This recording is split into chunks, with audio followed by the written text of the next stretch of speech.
ভীষণ রৌদ্র দিচ্ছে, কিন্তু তাতেও খুবই ভালো লাগছে বাবাকে দর্শন করার জন্য। কারণ এখানে অনেক রকমের এমন দর্শনার্থীরাও আছে যারা এই কড়া রৌদ্রেও খালি পায়ে হেঁটে হেঁটে যাচ্ছে।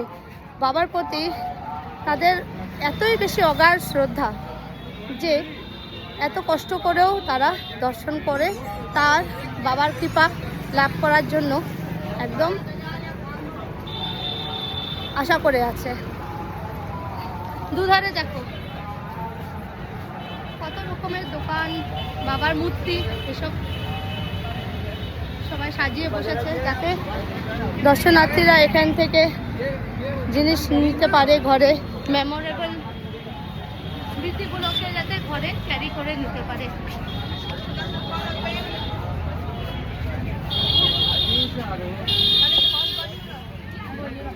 বাবার রামধ্বজ, জয় শ্রী রামের রামধ্বজ।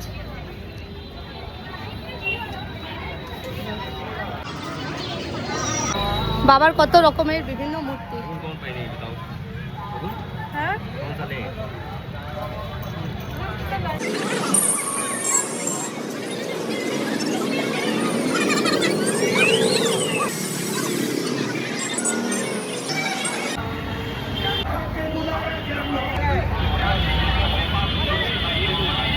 বিভিন্ন রকমের জিনিস নিচ্ছি যাতে বাবাকে স্মৃতি হিসাবে ঘরে নিয়ে যেতে পারি আর সবাইকে দিতে পারি। দেখো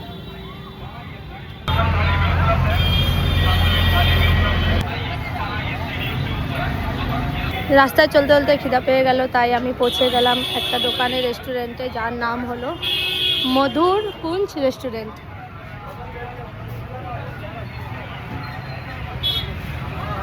এখানে একটু আমরা এখানকার পরাঠা খুব ফেমাস, তো ওটাই একটু আমি টেস্ট করব।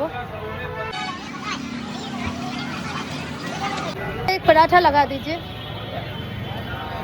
খাওয়া দাওয়া করার পরে একটু শপিংয়ে আসলাম, আর এখানে দেখো হনুমানজির এই ফটোটা কত ভালো লাগছে।